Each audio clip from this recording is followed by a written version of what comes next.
চেয়ারে বসে কাজ করেন তাহলে প্রতি 40 মিনিট ম্যাক্সিমাম 1 ঘন্টা অন্তর 1 মিনিট করে হেঁটে নেবেন। তা না হলে সিগারেট খেলে যে ইফেক্টটা হয় ওই ইফেক্টটা হবে। বিশিষ্ট সমাজসেবী ডক্টর সুরেশ কুমার আগরওয়ালের পরিচালনায় world yoga and meditation academy এবং প্রজ্ঞান ফাউন্ডেশনের যৌথ উদ্যোগে কলকাতার ভবানীপুরের প্রজ্ঞান ভবনে 3 ঘন্টার একটি বিশেষ যোগ ও ধ্যান কর্মশালার আয়োজন করা হয়েছিল।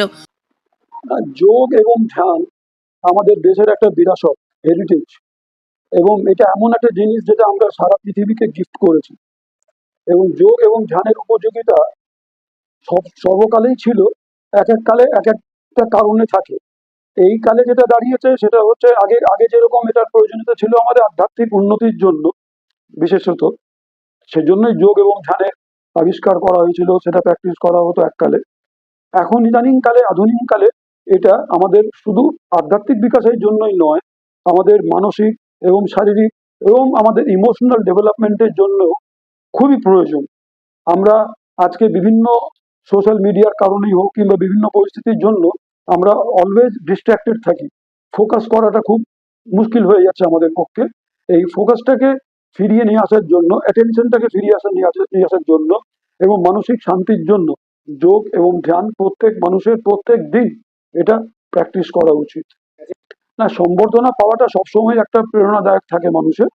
তো আজকে প্রায় 12 জনকে সম্বর্ধনা জানানো হলো বিভিন্ন ফিল্ড থেকে, এবং যোগের মাধ্যমে যে আমাদের যোগের উপরে যে আমাদের সম্বর্ধনা দেওয়া হয় সেটা আমাদের 21শে জুন বিশ্ব যোগ দিবসে দেওয়া হয়। আজকে যেটা হলো সেটা অন্যান্য বিষয়ের উপরে তাদের সম্বর্ধনা দেওয়া হয়েছিল। না, প্রজ্ঞান ফাউন্ডেশন আমাদের 2010 সালে স্থাপিত হয়, এবং তখন থেকেই আমরা এডুকেশন এবং হেলথ এই দুটো সেক্টরে কাজ করে এসেছি। আমরা এডুকেশন সেক্টরে প্রজ্ঞান ইন্টারন্যাশনাল ইউনিভার্সিটি রাঁচিতে স্ট্যাবলিশ করেছিলাম, এবং রিসেন্টলি আমরা যোগ ফিল্ডে মিনিস্ট্রি অফ আয়ুষ থেকে সারা পৃথিবীব্যাপী যোগা সার্টিফিকেশন বোর্ড থেকে পরীক্ষা কন্ডাক্ট করার দায়িত্ব পেয়েছি, এবং আমরা এই যোগ এবং ধ্যানকে সারা পৃথিবীব্যাপী করার জন্য কমিটেড এবং প্লেজ নিচ্ছি আমরা যে এটাকে সারা পৃথিবীতে ছড়াবো। কর্মশালাটির লক্ষ্য ছিল একটি স্বাস্থ্যকর জীবনধারা, মানসিক শান্তি এবং অন্তরের সুখের গুরুত্ব সম্পর্কে সচেতনতা বৃদ্ধি করা। অংশগ্রহণকারীদের 7 ধাপের আনন্দধারা ধ্যান এর মাধ্যমে ধ্যান এবং আত্মদর্শনের প্রক্রিয়ার সাথে পরিচয় করিয়ে দেওয়া হয়। Once again,